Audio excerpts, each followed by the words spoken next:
Your film is now ready to be shown.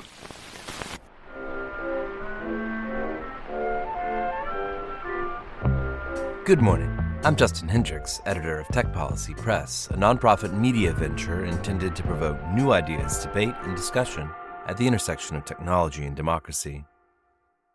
30 bills just went through the lawmaking sausage grinder in California this past session. And now, California Governor Gavin Newsom is about to decide the fate of the 19 that passed the state legislature last week. The governor now has until the end of the month to sign or veto the bills, or to permit them to become law without his signature.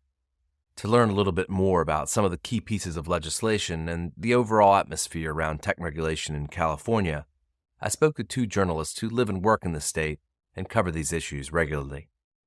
I'm Jesus Alvarado, reporting fellow for Tech Policy Press. My name's Kari Johnson, and I'm a tech reporter for Cal Matters and a fellow in the Digital Technology for Democracy Lab at the Karsh Institute for Democracy at the University of Virginia.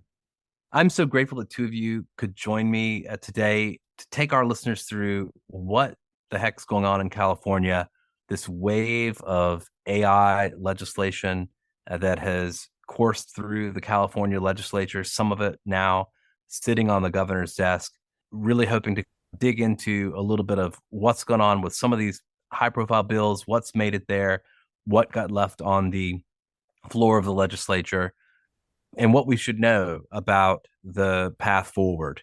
Kari, I want to start with you, maybe just as a kind of backgrounder for those who might not be following California all of that closely. Help us with the timeline here. When did this wave of legislation start? How long have these various laws been under consideration? And where are we at right now in the process? California is a bit different than other states in that there's a full-time legislature, and the legislative session begins at the start of the year. And last Saturday, up until midnight, they were debating different bills or pushing them through different committees, and roughly 20 different bills related to artificial intelligence were passed by the California legislature, touching on deep fakes or the potential to have catastrophic harm, or protecting kids, or healthcare, or all kinds of stuff. Beyond just the general sort of interest in artificial intelligence that we've seen in legislatures around the country, around the world, was there something particular about this legislative cycle that led to this raft of legislative proposals around AI? I think there's still this kind of aftershock of AI. Last fall, Governor Gavin Newsom signed an executive order requiring state agencies to explore how artificial intelligence can be used to solve different problems. There's roughly half a dozen different pilot projects associated with that ongoing right now. Another one was announced yesterday related to homelessness. And I think in the aftershock of ChatGPT and more money and interest flowing around generative AI, there was a lot of attention being paid. But the majority of major AI companies call California home. There's a history of open source projects or tools that were built in California, like PyTorch or TensorFlow, BERT, that Google released early on back in 2018. It has a lot to do with the AI arms race dynamic that we're seeing today. So California has a lot to do with artificial intelligence. And at the start of the legislative session, a lot of leaders in the California Assembly and Senate pledged to introduce bills that would address this and to take on the responsibility of regulating AI and to try and be a world leader in doing that. And just talking about the imperative of that. One big undertone of the conversation that existed around Senate Bill 1047, which was authored by Senator Scott Wiener from San Francisco, was that there's a responsibility to act because California is the home to a lot of AI, but also Congress is not going to act. Congress has not acted. Jesus, I want to come to you. You just wrote for us at Tech Policy Press about Senate Bill 1047 and about some of the arguments that are still playing out around it as it awaits action by the governor. But I want to ask you again, maybe similarly to what I've just put to Kari, more like atmospheric question about how the tech policy debate has unfolded in California. You've also covered for us recently issues around the child safety debate, the California Age Appropriate Design Code. What do you think of as a description of the environment for this type of tech policy debate in California? As Kari mentioned, you've got obviously a lot of folks who know technology, but a lot of big money there as well that has an interest in stopping some of this legislation. It's interesting because since ChatGPT came into the picture, when it became available to the general public, I think there was this discourse of, this is fun. It's like Google, but it actually gives you answers and whatnot. And of course, before that, we had Dolly, which is a similar software, but instead of text, it's more visuals. And so that all was fun. But I think once generative AI started making it a presence in schools was when we first heard from teachers, educators, professors, that they were the first ones in a way to ring the alarm bell and say, hey, this is out of control. This is being used this way. We see it among our students. We need legislation. And I remember that because it was 2 years ago when I started to make this sort of pivot of not just focusing on general tech policy, but specifically in artificial intelligence.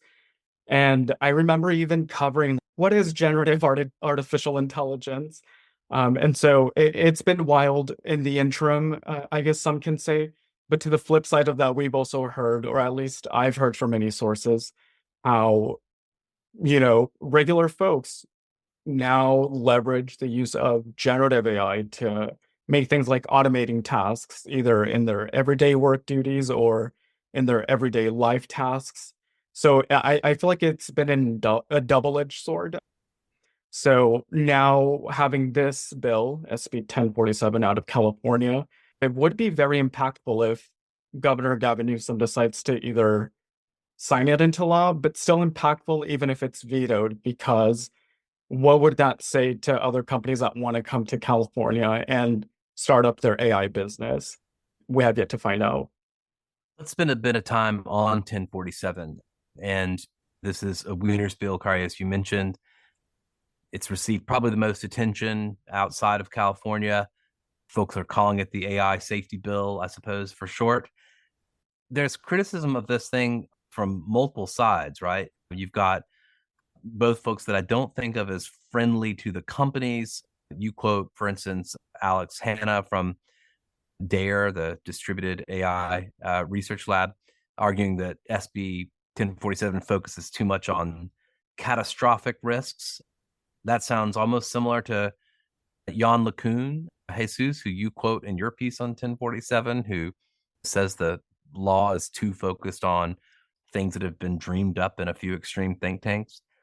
What do we make of the kind of current debate on 1047 and its prospects for getting Governor Gavin Newsom's signature? Kari, I'll start with you. I agree with Dr. Hanna, and I think that there's been a dynamic in conversations about artificial intelligence that's existed for a few years now, where it's my opinion that the majority of lawmakers, however versed they are in artificial intelligence, do not know if they're speaking with somebody who might refer to themselves as, I work in AI safety, or I work in ethics and responsible AI, or I'm an effective altruist. And I think that their motivations can come from very different places. I feel like a lot of people on the ethics and responsible AI side, who I would include Dr. Hanna in that, are more interested in addressing harms that exist today, that are proven, that are present, clear and present dangers. Whereas I think a lot of AI safety people can focus on, ineffective altruists can focus more on hypothetical harms that don't necessarily exist yet, but are deeply concerned that it's right on the horizon. That's a big challenge and something that we'll continue to see, I think, in how these bills are drafted. I think it says a lot, and I try to articulate this in my story. I think a lot, or I should say a lot of my sources do. It says a lot that 2930, the bill that was meant to address discrimination, did not pass. This is the second year, I believe, that it's been proposed. The author, Rebecca Bauer-Cahan, plays a big role in regulating artificial intelligence and other forms of technology in the California legislature because she's the chair of the Consumer and Protection Committee.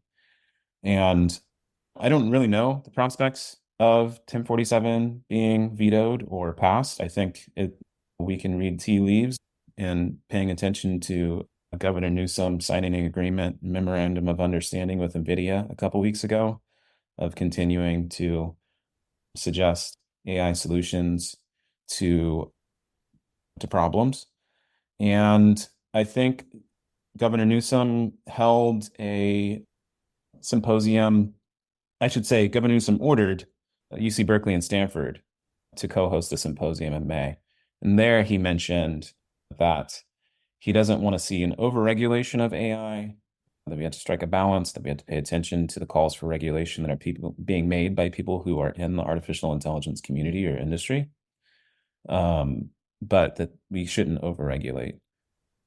It's anyone's guess. I agree with Jesus that a veto or signing it into law, there's a lot to pay attention to there.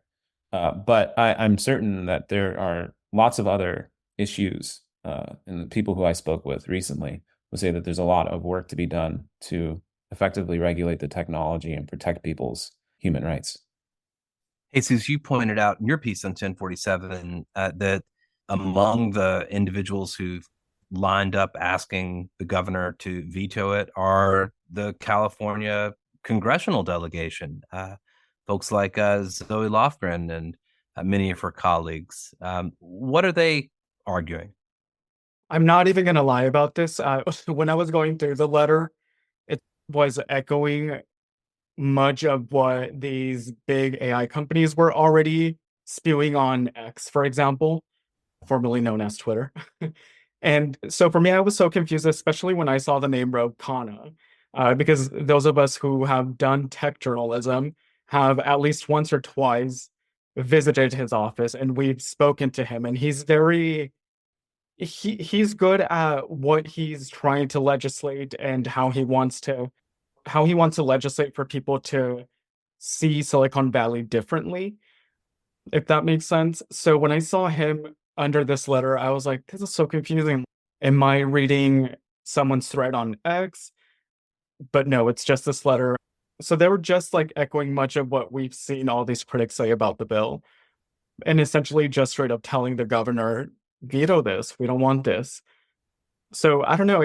I got to be honest, I don't know what to make of that letter, if it's going to have any influence on Governor Gavin Newsom's decision when this bill does get to his desk. But I feel like it's like in parallel to what Senator Scott Wiener has said, that Congress hasn't acted, and that's the reason why he came out with this bill. Had Congress acted, SB 1047 wouldn't be on the table. So I guess we'll see. Kari, anything to add to that? You seem to agree with that characterization around the idea that maybe the language in that letter from the congressional delegation syncs up with the interests of industry. I mean, I guess maybe to ask a kind of secondary question there, this one, it seems like it's not easy to tell what the motivations of every actor in this case is, or what the sides are. Sometimes I feel like on this podcast, when we're talking about policy questions, it's clear, like industry's against it and the civil society's for it. The Democrats are against it and Republicans are for it, or what have you. But it seems like this is a much more complicated one. I would agree that it seems like there are similar talking points and some of the sort of usual suspect talking points that I'm seeing in the congressional letter and the letters that companies like Google and Meta and Microsoft and I haven't seen the OpenAI full letter actually yet, but some of the points that they sent me in the course of reporting, those all, I'm seeing a lot of that in what the various letters that were sent by members of Congress to Senator Weiner. I think one powerful point that Senator Weiner made that I tend to agree with and appreciate that it's being put into that context of recent history is similar points about this is stifling innovation and companies are going to leave California if this bill doesn't pass were made around data privacy. The passage of a data privacy law in California in 2018. At the time, there was a lot of concern about a lack of federal legislation. And I think a lot of people were saying we would prefer if Congress acted, but they didn't. And if California hadn't acted in 2018 on that or net neutrality, there wouldn't be a law here to protect its citizens. And you look back 6 years later, Congress hasn't done it. And so why would artificial intelligence be any different?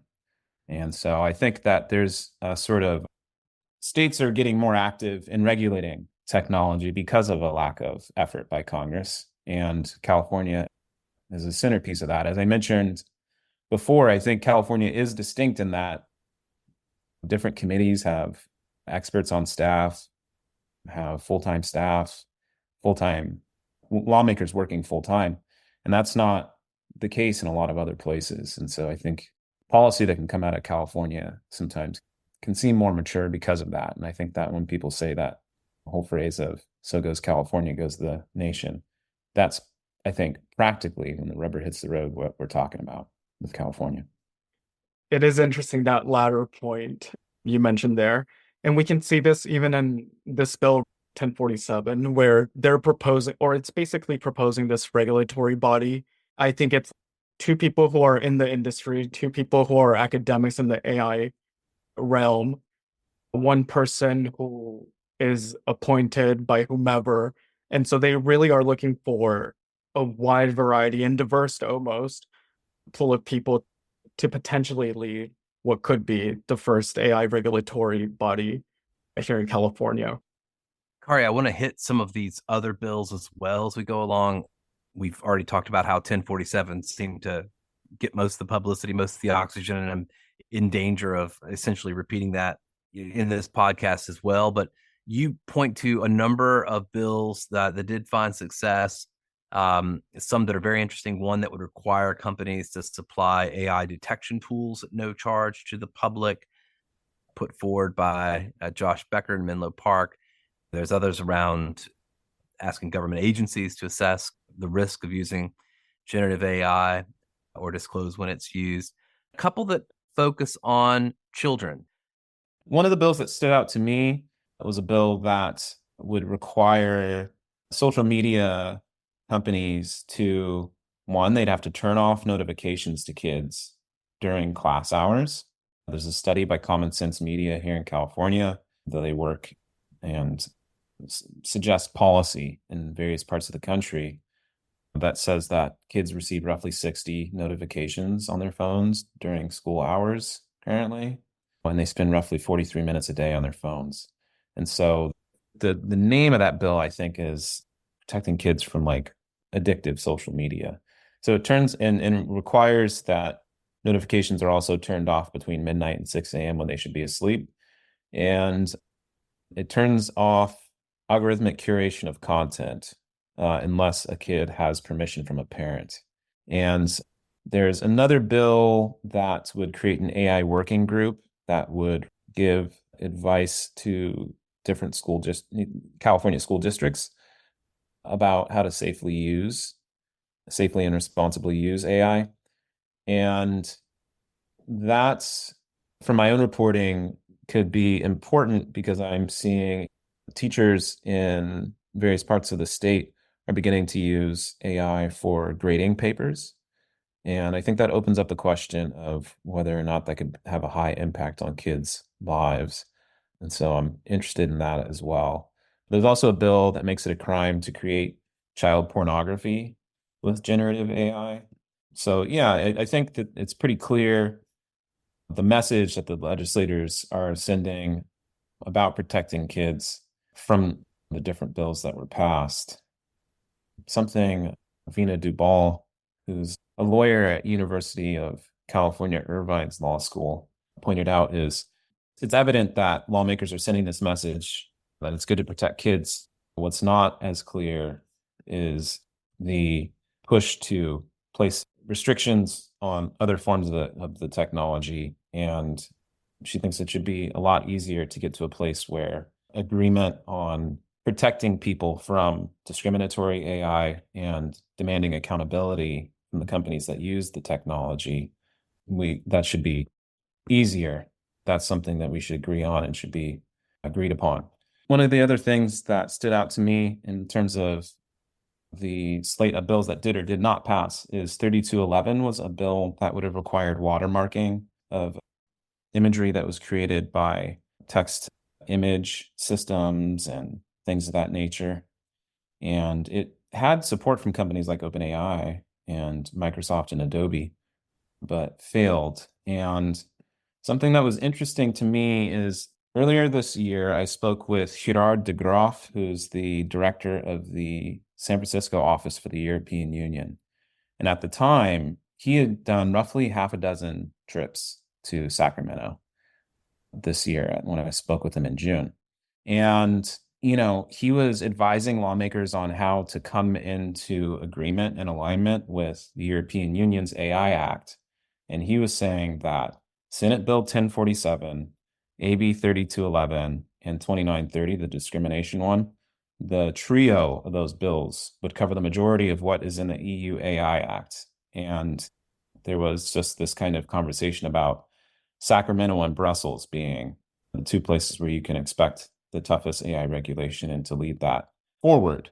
But 3211 and 2930 did not make it. And 1047, it looks like, could be facing a veto. And so it seems like part of the story with the bills that did and did not pass in California this year is that it might have been a missed opportunity to align with the EU AI Act. Gerard says that there was some good things done in terms of aligning with the European Union's definition of artificial intelligence, and he liked a bill that would require companies to disclose more information about the data sets that they use. He feels like that's in line with the EU AI Act, but it's pretty clear that those three bills, that we may have seen a missed opportunity to align Sacramento and Brussels on regulating AI. Something that caught my attention is this sort of like Sacramento being Brussels situation. I did get into that conversation with one of my sources that I spoke to last week, Cameron Carey at the Brookings Institution, who seemed very much on the same viewpoint as Governor Gavin Newsom in the sense that he believes in regulating AI, but also not over-regulating it. As he put it, he's always been afraid of over-regulation equaling no innovation or slow innovation. And I didn't get too much into the weeds with him about that topic specifically, but that is the second time that someone within the tech policy realm mentions that to me. I think last September, if not October, I spoke to Andre Renda at the Center for European Policy Studies, and he was actually studying the effects of the EU's AI Act and found that this is going to slow down innovation. And I think at that time it was like Gemini and ChatGPT weren't allowed in the UK. I think now they are, obviously, but he used that sort of as a thesis. And I think that's always interested me for the business side, how this potential law, SB 1047, what would that actually mean? Will it actually protect us consumers, or will it stop innovation, or is that the cost of our protection? We don't know. Something that stuck out to me in the conversations that I was having with people about how they feel, how California lawmakers did in regulating artificial intelligence in this legislative session. The word ban came up a lot more than I expected. And I think the conversation about bans is rooted in a place of appreciating that there are uses of this technology that should not exist, that are a danger to society. And determining what fits that description is part of regulation. And the dynamic between one of the sources I spoke with was talking about that there's a danger in trying to both win the AI arms race and regulate AI effectively. And trying to have both at the same time seems like part of the conversation that's present when talking about regulating AI, that if you're going to determine that some things require a ban or that some things should not be allowed to happen in order to protect people in their rights, the conversation about being business friendly and things of that nature, maybe those two things don't always mix. Yeah, I think that's been the catch-22 in many legislative discussions around this. Chuck Schumer, Senate Majority Leader, when he was hosting those AI Insight forums, his phrase was that innovation is the North Star for all thinking about AI and AI policy. And of course, when the Senate's roadmap came out, it was criticized by lots of civil society groups for essentially taking such a kind of pro business or pro AI perspective and not addressing the harms substantially enough. It seems like we may be stuck slightly in that same catch-22 in California, depending on the outcome of a couple of these bills that are still before Governor Gavin Newsom. I just wanted to ask about one other set of measures, which, Kari, you point out did pass, which are around AI and elections. And of course, we've seen some effort at the federal level to introduce somewhat similar measures. But what's happened here? This seems like uniformly good news to me. There was a trio of bills that passed here, and one of them will allow a judge to order an injunction requiring an individual to take down the content or pay damages. In this scenario, Elon Musk posting a deepfake of Kamala Harris would probably qualify as something that would be regulated under that. Interestingly enough, there's another one that requires large platforms to remove or label deepfakes within 72 hours. And there was an incident, I think it was last week, where former President Trump posted what looked like a deepfake of all of his political enemies in orange jumpsuits. And because that was posted on Truth Social, it's my understanding that under this law, that would not have covered, required a takedown, because Truth Social is considered too small for that. But yeah, there was 3 bills that are intended to prevent people from being harmed by deceptive forms of AI. It's important to note that humorous or parody forms of it, things that might get into a place of free speech, may not fit.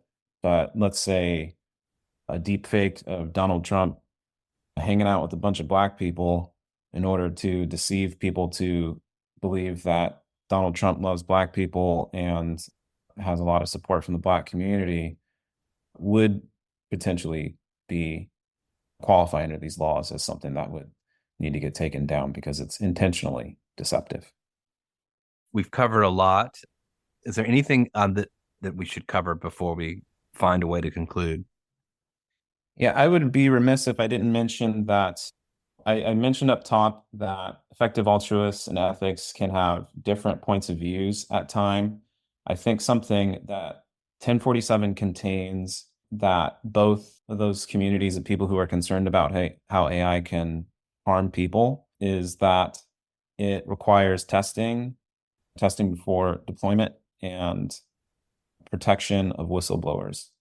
I think in my conversations with people from both of those communities, those two things are agreed upon and part of what's important, they feel like, in order to protect humans. Another thing is that it would appear that in the filings with the state of California by lobbyists, that OpenAI hired its first lobbyist since the company was founded nearly a decade ago. But yes, first California lobbyist, in order to express its opposition to 1047 and view on other bills like AB 2930 to protect people from discrimination. The lobbying dollars do not appear to be that much higher this year. Politico reported, I should say, last fall that OpenAI hired its first lobbyist in DC recently as well. And so that seems noteworthy. I think one last noteworthy, and if we're talking about noteworthiness, from my end is that this is only in California, what we've been talking about, specifically to these AI bills. I think in absence of this national regulation, if you will, of this type of technologies, I feel like something that I would want to keep an eye on moving forward is what other states come after California to like copy paste some type of AI regulation. And then when it does go down the road for Congress to actually do something about it, what that would mean when you're clashing against a state patch of all these regulations. Of course, they would trump all of them, but I'd be interested to see how that'll play over the super long run. With little immediate hope that Congress will act, a lot of attention again on California. We'll see what ends up making it through the gauntlet, getting the governor's signature or receiving his veto. And that'll give us some sense of perhaps, as you say, Jesus, what maybe copies or replicas of those laws may proliferate elsewhere across the country. But I guess one thing that's also clear is that no matter which of these do pass, we can expect there to be likely legal challenges, and the process will carry on from there. There's, as you've just mentioned, in particular, Kari, lots of speech implications in a lot of these laws, and certainly various parties will line up to challenge aspects of those that they think may offend on First Amendment grounds or on other grounds. So I suspect that you'll be reporting on these laws, both of you, for quite some time going forward. This is hardly a done deal at the end of September. Definitely. I think 2930, this anti-discrimination law, and the one requiring watermarks on bills, the lawmakers who proposed both of those have said that they plan to bring them back next session as well. So the story's not over there. Kari, Jesus, thank you so much for joining me, and I hope I can call on your expertise and reporting again in future when we find out what's happened with all of this raft of legislation in California and elsewhere. Thank you so much. Thank you. Thank you.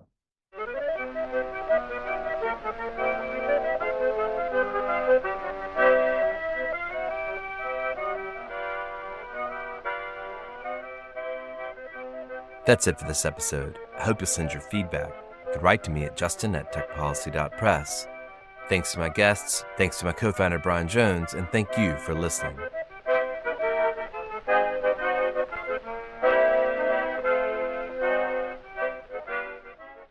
Tech Policy Press.